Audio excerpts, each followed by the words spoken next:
Olá, pessoal! No vídeo de hoje nós vamos resolver a questão 170 do Enem de 2010. Essa questão ela também envolve conceitos de estatística. Nós já vimos no vídeo anterior conceitos de média, mediana e moda. No vídeo de hoje nós vamos ainda revisar então conceitos de variância e desvio padrão que também aparecem aqui nessa questão. Então eu vou pedir que vocês pausem o vídeo, leiam a questão com atenção e tentem resolver ela. Depois nós vamos fazer a revisão e resolver por fim essa questão. Muito bem. Então, vamos primeiramente revisar os conteúdos aí envolvidos na questão. Dentro da estatística, então, na análise exploratória de dados, nós temos as medidas de localização, que já foram tratadas no vídeo anterior, como a média, a moda e a mediana. E nós temos também as medidas de dispersão ou variabilidade, que são a variância e o desvio padrão, as mais conhecidas. Elas nos fornecem, então, informações complementares àquela informação contida na média aritmética. Então, elas nos dão uma ideia do quanto que esses valores da amostra variam em torno da média. Então, quanto maior a variância ou quanto maior o desvio padrão, mais variabilidade dentro do conjunto de dados. Então, aqui um exemplo para a gente tentar entender um pouquinho isso. Nós temos duas cidades, X e Y. Na cidade X, nós medimos a temperatura durante 3 dias e a gente teve, então, 30, 31 e 32 graus Celsius. Se a gente fizer a média dessas temperaturas, ou seja, somar e dividir por 3, porque nós temos 3 temperaturas, a gente vai ter uma média de 31 graus na cidade X. Já na cidade Y, se nós tivermos as temperaturas de 22, 35 e 36 graus, se nós fizermos a média, também a gente vai ter 31 graus Celsius. Mas a gente percebe que temos uma grande diferença aí nas temperaturas da cidade X e da cidade Y. Então, mesmo tendo o mesmo valor para a média, na cidade X a gente teve 3 dias de calor, enquanto que na cidade Y foram 2 dias de calor e um dia ali um pouquinho mais friozinho, com 22 graus. Então, para a gente diferenciar essas duas médias, a gente teve a criação dessas noções de variância e desvio padrão, que serve então para a gente dizer o quanto os valores desses dados são próximos ou distantes, então, da própria média. Então, agora vamos ver como que calculamos aí a variância. Então, a variância, a gente tem essa fórmula, tá? Para calcular ela. Então, x1, x2 até o xn são os nossos dados, tá? E x barra, que aparece aqui, é a média desses dados, certo? Então, a gente vai fazer o quê? Vai calcular uma média desses desvios aqui, então, de x1 menos x barra, que é a média, e vai elevar ao quadrado. Então, é a média dos desvios ao quadrado. Por exemplo, temos aqui, então, as notas finais relativas aos alunos aí de 2 turmas. E aí a gente vai calcular a variância para cada turma. Então, na turma A, nós temos as notas 5, 5, 6, 7, 7. Se eu fizer a média desses valores, a gente vai chegar a 6.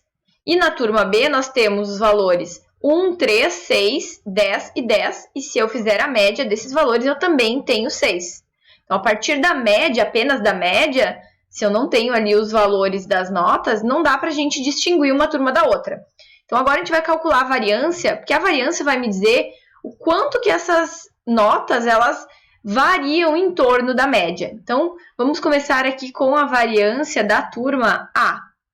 Então, a variância da turma A gente vai, então, primeiro calcular os desvios ao quadrado de cada um desses valores. Então, eu faço o valor observado menos a média. Então, 5 menos 6 dá menos 1. Elevo esse desvio ao quadrado. Agora, eu pego a próxima observação, que também é 5. 5 menos 6 dá menos 1. Elevo ao quadrado. 6 menos 6 vai dar 0 ao quadrado. 7 menos 6 vai dar 1, eleva ao quadrado. E, por fim, 7 menos 6, que vai dar 1 ao quadrado. Aí a gente divide pelo número de observações, neste caso são 5. Então, eu vou fazer menos 1 ao quadrado, que dá 1, mais 1 mais 0, mais 1, mais 1. Isso vai dar 4 dividido por 5, 0,8. A variância da turma A é 0,8. Vamos calcular agora a variância da turma B. Então, primeiro calculamos os desvios ao quadrado. 1 menos 6 vai dar menos 5 ao quadrado, mais 3 menos 6 vai dar menos 3 ao quadrado, mais 6 menos 6, 0 ao quadrado, mais 10 menos 6, 4 ao quadrado, mais 10 menos 6, 4 ao quadrado. E aí a gente divide isso aqui por 5. Então, vai ficar 25 mais 9 mais 16 mais 16.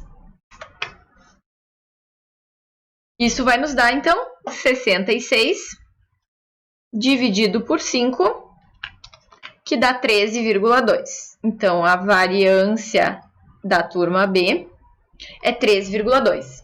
O que vocês podem observar? Na turma A, a nossa variância foi um valor pequeno, 0,8. E na turma B, a nossa variância foi bem maior, 13,2. Então, esses valores aqui dizem exatamente que os dados da minha turma B, eles são mais dispersos em torno da média, né?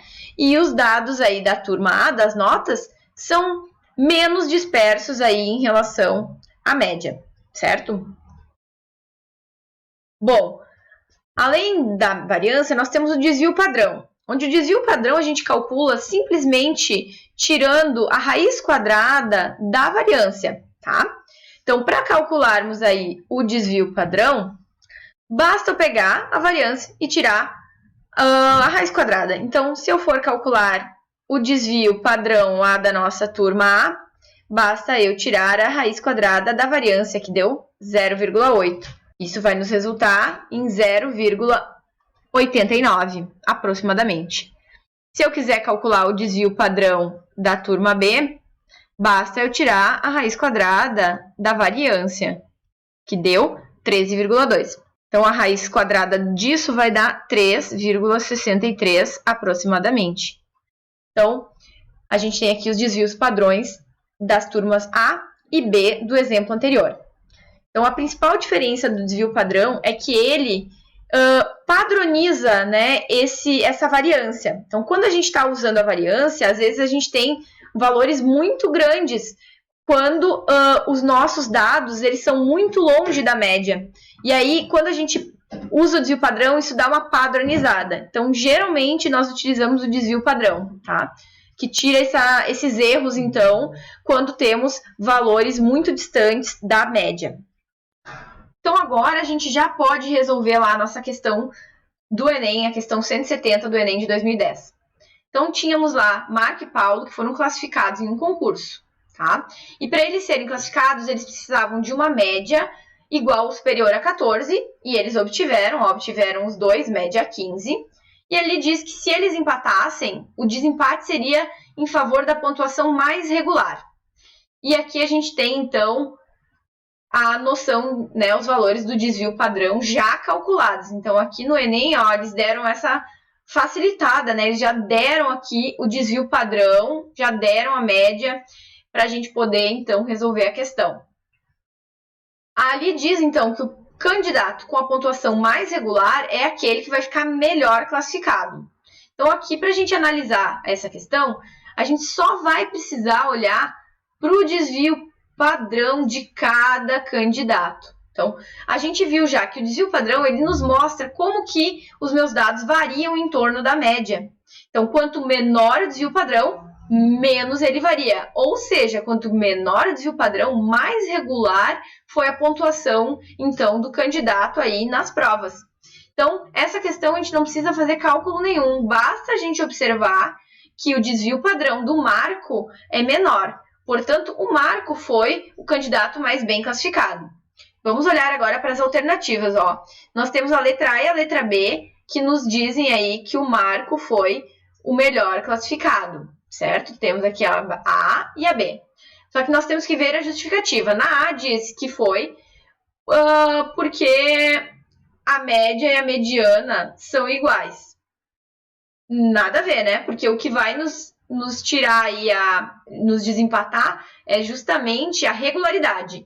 E isso é o desvio padrão que vai nos dizer. Então, o Marco obteve a melhor classificação porque ele teve o menor desvio padrão. Portanto, a alternativa correta é a letra B. Então tá, pessoal, por hoje é isso. Até a próxima!